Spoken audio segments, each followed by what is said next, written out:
Welcome back, I'm Simeon.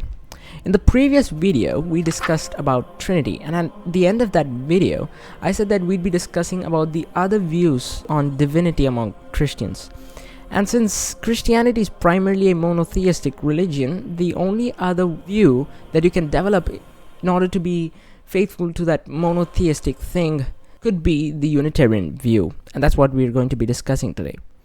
The Unitarian view in Christianity is primarily characterized by its rejection of the doctrine of the Trinity.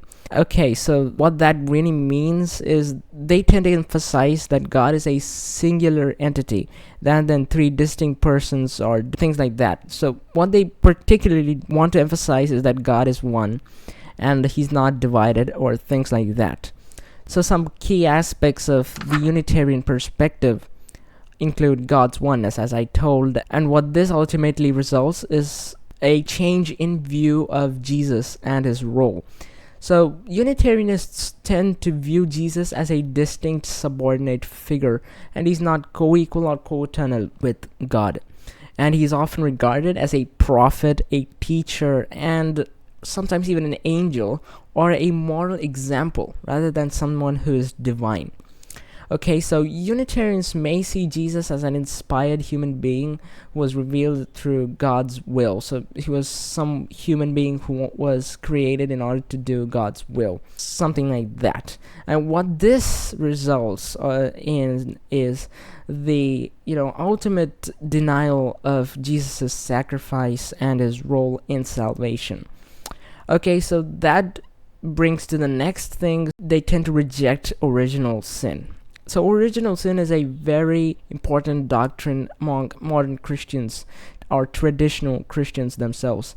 And many Unitarianists tend to reject that concept of original sin. We'll be discussing about original sin later in this series, but again, they tend to, reject that concept.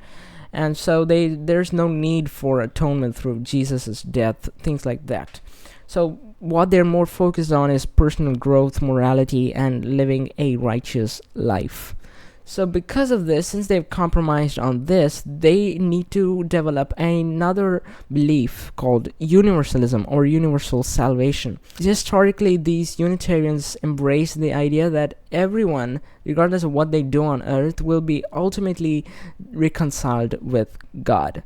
So that was the key aspects of Unitarian perspective. There are different views of Unitarianism itself. The traditional Unitarian view is as follows. So their core belief is that God is indivisible. That is what they are more focused on. And then Jesus is viewed as a prophet, a teacher, or some uniquely inspired human being.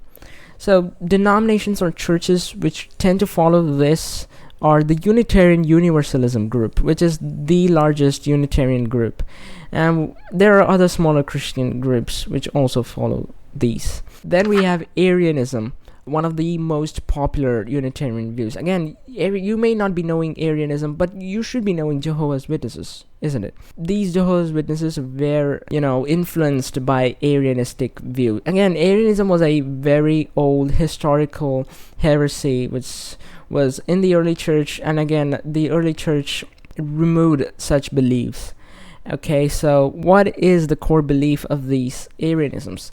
They tend to view Jesus as a subordinate to God the Father. He's not divine. He's not equal to God the Father. And there's another view that says God's first creation was Jesus himself. So, as I said, primary denomination which follows it today is Jehovah's Witnesses. Then we have modalism or oneness theology. So what that is that God is manifested in different modes or roles. It's kind of a mix of Trinity and Unity. So it says that God is manifested in different roles or modes rather than distinct persons.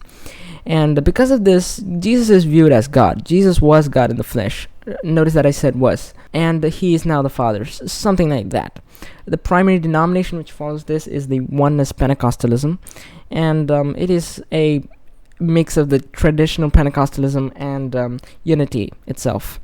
Then we have other minor beliefs or minor views of divinity, like adoptionalism says that God just adopted Jesus to do his will. Then we have subordinationism, which says that God the Father is the true God and he is fully divine, but Jesus and the Holy Spirit are not as divine as God the Father.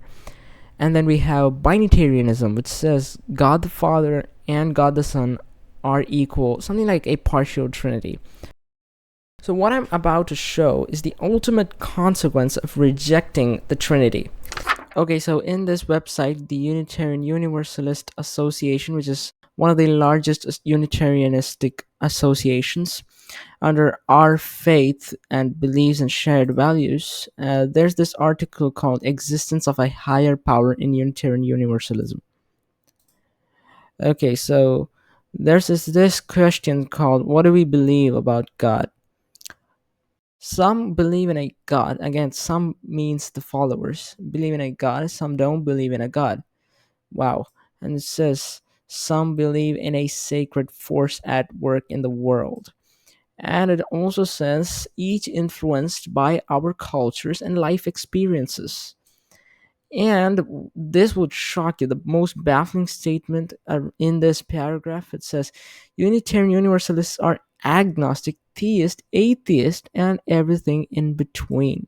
This shows just how much risky it is to reject the Trinity. Okay, so that was all for this video. If you want to know more about any other divinity view, let me know in the comments. Thank you. Bye for now.